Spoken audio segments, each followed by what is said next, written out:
participantes do concurso do Plano Piloto para a cidade de Brasília, Henrique Mindlin e Giancarlo Palante, entregaram 7 pranchas de desenho e um curto relatório, sendo um pouco menor que o apresentado por Lúcio Costa. O plano piloto, proposto na escala 1 para 25 mil, apresentava um Capitólio, setor dos ministérios, centro cívico e comercial, núcleos residenciais, vias de comunicação e as etapas de crescimento da cidade e linhas de transporte coletivo. O projeto propunha uma cidade modelo que funcionasse com amenidade e eficiência, apresentando-se plasticamente como a capital político-administrativa de uma grande nação moderna. O plano piloto não apresentava muitos detalhes, caberia a ele apenas uma esquematização preliminar de um rumo e tendência de crescimento para a capital, assim como na proposta de Lúcio Costa, simples e com uma disposição adequada e economicamente viável dos elementos principais da cidade. Além disso, o plano previa uma população de 500 mil habitantes, conforme o edital, sendo 35% empregados remunerados. Dentro desses 35%, 40% seriam funcionários públicos, 30% no comércio, administração de empresas e professores liberais, 10% na indústria e 20% nos transportes, na agricultura e outros setores. Para suprir as necessidades da população itinerante, seria necessário uma construção satisfatória de acomodações e hotéis. Para evitar o surgimento de cidades dormitórios satélites, foi pensada em uma razoável possibilidade de expansão. Entre os princípios do plano estava a inserção de grandes áreas verdes expostas entre as casas, prédios e ao longo das artérias, como vias de comunicação claramente sistematizadas e hierarquizadas. Dessa forma, a malha deveria adequar-se à topografia a fim de não formar um traçado geométrico ordinário. Em relação às construções, não deveriam ser dispostas em fitas contínuas ao longo das ruas, não bloqueando, assim, a permeabilidade das quadras. O traçado básico da cidade foi definido com o partido de espalhá-la pelos braços do lago, levando em consideração a localização das estradas de ferro e do acesso à capital. Com isso, foram criados 2 eixos principais: o eixo das atividades públicas, administrativas e de governo e o eixo da vida particular, cruzando-se no centro comercial e recreativo da cidade. Desse modo, forma-se uma axialidade próxima ao desenho de Lúcio Costa, mas não com a mesma perpendicularidade. Esse foi um dos únicos projetos a utilizar os 2 lados do lago no plano e a projetar um sistema rodoviário e ferroviário externo à cidade. O primeiro eixo, das atividades públicas, seria no sentido leste-oeste, desde a residência presidencial até o Capitólio, o qual estaria no ponto culminante da topografia, onde foram localizados os 3 poderes. No curso desse eixo foram localizados os demais setores da vida pública. Entre o Capitólio e o cruzamento, foram localizados o Centro Cívico Comercial e, aproximando-se da residência presidencial, foi localizado o setor das embaixadas e legações. O outro eixo, da vida particular, seria no sentido norte-sul, o qual deveria se alinhar à topografia por razões práticas de evitar as inclinações e estéticas de evitar a monotonia. Para seguir estes princípios, o eixo resultou-se curvilíneo. Após as ferrovias e rodovias de acesso à capital, estariam localizadas as indústrias de pequeno e médio porte para atendê-la. Esse foi o local escolhido, pois era prático que as indústrias ficassem próximas às vias interurbanas e tivessem o vento a seu favor, protegendo a cidade da poluição produzida no local. Foram definidas as localidades de outros pontos importantes na cidade, como foi feito na Península Norte. Em seu extremo, foram separadas áreas para as zonas hospitalares, por estarem afastadas e terem o benefício dos ventos, não levando as doenças para a cidade. Em sua parte intermediária, foram separadas áreas para a cidade universitária, e no início da Península Norte está a zona militar. Na Península Sul, foram projetados os centros esportivos com o estádio, hipódromo e ginásios, e o centro balneário com esportes náuticos. Essa área seria associada, mas afastada do aeroporto, que também ficaria na Península Sul, aproveitando a pista que já estava em construção. Na periferia da cidade foram situados 2 cemitérios. Eles previram também um cinturão verde em volta da cidade para impedir o crescimento desordenado e manter a cidade delimitada. As áreas restantes do Distrito Federal receberam planos para exploração agrícola com rede viária que abasteceria diretamente a capital. As áreas verdes estariam espalhadas em torno dos diversos setores, e a área ocupada pela cidade seria relativamente ampla, já que ela se espalha pelo terreno.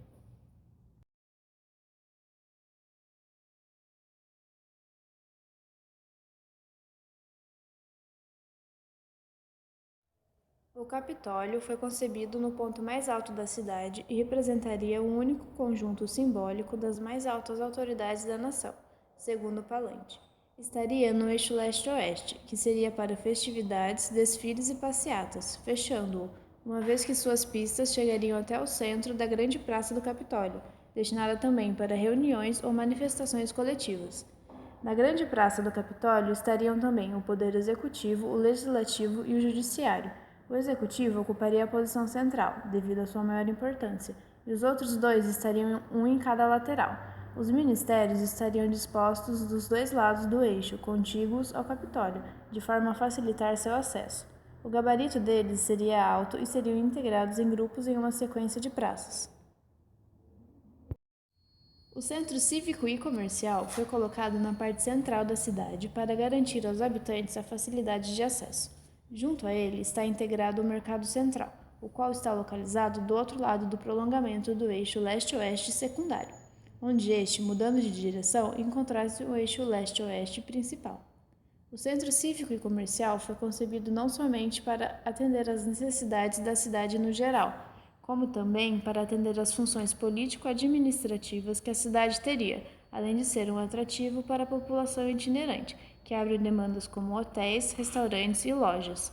Ele foi desenvolvido na orientação norte-sul, mas está situado no domínio do eixo leste-oeste, o que, segundo Palante, marcaria de certa forma o encontro dos dois eixos. As zonas residenciais foram dispostas em faixas contínuas de conjuntos de núcleos habitacionais, distribuídas ao longo do eixo norte-sul. Seriam compreendidas entre vias arteriais laterais e organizadas por vias locais transversais, sendo que a principal via arterial norte-sul divide a faixa em dois e associa os conjuntos dos núcleos através de áreas verdes, em ambos os lados, onde estão previstos os equipamentos, como escolas secundárias, cinemas, teatros, piscinas, igrejas, corpo de bombeiros, agências bancárias, mercados e correios. Dessa forma, os núcleos habitacionais se caracterizam em centros distritais organizados em um arranjo linear. Os autores também pensaram na possibilidade de haver diferentes feições e densidades, gerando, consequentemente, um número de habitantes variável. Estas zonas são caracterizadas por áreas verdes próprias e pela presença de equipamentos de uso coletivo, entre eles jardins de infância, parques de recreação infantil, escolas primárias, postos de saúde e centros do comércio local. Sendo assim, os equipamentos de maior alcance estariam situados ao longo da via de tráfego local, nas esquinas com as travessas de tráfego lento. A área verde central de cada núcleo ocuparia uma quadra de 350 por 350 metros, delimitada por travessas de tráfego lento de ligação das duas vias de tráfego local adjacentes. Mindlin e Palante apresentaram exemplos das possibilidades de arranjos espaciais destes núcleos, porém, em um plano definitivo, inúmeras variantes poderiam surgir. Foram estudadas 4 alternativas com proporções variadas de blocos de apartamentos e de residências isoladas ou geminadas, uma de alta densidade, 2 de média densidade e uma de baixa densidade. A intenção era criar blocos de 10 pavimentos para a maioria das habitações, pois possui a vantagem de economia nas instalações e nos serviços mecânicos, como elevador, além da liberação do terreno como consequência de uma baixa taxa de ocupação e da redução do custo dos melhoramentos públicos. Palante também defendeu que cada zona contasse com diversos tipos de habitação para evitar a separação drástica das diferentes categorias sociais e permitir aos cidadãos a escolha do tipo mais adequado às suas preferências individuais. A partir disto, a variação da densidade urbana deveria ser maior na área central e menor nos setores mais afastados. Além desses conjuntos residenciais, foram previstas áreas privilegiadas, do ponto de vista ambiental, para residências de maior porte ou de alto padrão, como as zonas das margens do lago ou as dos parques junto ao setor das embaixadas e legações. As vias de circulação foram classificadas de acordo com as suas funções no conjunto, sendo elas: vias arteriais de tráfego rápido, responsáveis pela articulação dos diversos setores, sempre separadas das áreas ocupadas por faixas verdes laterais. Na região central, seriam elevadas ou entrincheiradas, destacando-se das vias secundárias e com a presença de vias marginais locais ao nível do solo. Vias de tráfego local, responsáveis pelo trânsito interno dos diversos setores. Vias de tráfego lento, completariam o sistema, possibilitando a distribuição capilar dos habitantes nas zonas residenciais. Diversos trevos evitariam os cruzamentos diretos nos pontos de concentração do tráfego e garantiriam a necessária fluidez ao sistema, permitindo que a circulação fosse resolvida a partir do uso de carros e ônibus, elétricos de preferência, segundo os autores do projeto. Além disso, descartaram-se do plano os sistemas como o subway, por não ser o mais viável à circulação de transportes coletivos em uma cidade do porte de Brasília. A arborização exagerada e o grande número de praças e jardins foram colocados para criar uma cidade digna de capital da República. Suas áreas foram expressas em quadros, com áreas de solos, bem como dos outros setores e zonas. O crescimento da cidade estava planejado no projeto ao preverem etapas de desenvolvimento. Projetou-se um crescimento das áreas centrais para as mais afastadas e, para acelerar isso, foram propostas estruturas metálicas para substituir o concreto armado. No relatório do concurso foi feito um detalhado sistema para a comercialização das propriedades imobiliárias. Seus princípios baseavam-se no direito da propriedade privada urbana e contra o arrendamento de propriedades urbanas públicas, além da regulação do uso e da propriedade dos imóveis em Brasília através de uma legislação. Uso e venda de imóveis deveriam sempre estar vinculados a seu uso legítimo, e em casos como de condomínios, seriam vendidas cotas e distribuídas as unidades por ordem de prioridade. Comentários do júri. Críticas. Moradias dos operários e indústrias estão segregados pela ferrovia. Não parece haver lógica no eixo leste-oeste. Disposição arquitetônica das embaixadas e ministérios para a artéria central não são tão interessantes como em outras propostas. Unidades de habitação disformes e não se acomodam bem no local. Vantagens. Sistema rodoviário simples e direto. Projeto correto quanto ao tamanho e densidade, além de econômico quanto ao uso de terras e pontes. A proposta dos arquitetos se assemelha com a cidade construída por Lúcio Costa na organização em eixos que se cruzam quase que perpendicularmente com funções claras. No eixo norte-sul se localizam as moradias e no leste-oeste o setor hoteleiro, de comércio e serviços e administrativo. Uma das diferenças entre os dois é a organização no eixo leste-oeste, de forma quase que invertida, deixando o centro administrativo, o Capitólio, que se assemelha à Praça dos Três Poderes do projeto de Lúcio Costa, no lado oposto do eixo. Diferente da proposta de Lúcio Costa, os arquitetos pensaram em possibilidade de crescimento, se utilizando dos espaços vazios propostos no eixo norte-sul, mas sabe-se que hoje que esses espaços não seriam suficientes para o problema demográfico que a cidade enfrentaria, pois atualmente a cidade somada às suas cidades satélites resulta em mais de 3 milhões de habitantes, o que, mesmo com o adensamento dessas áreas vazias propostas no projeto, para evitar a formação de cidades satélites, o problema não seria resolvido.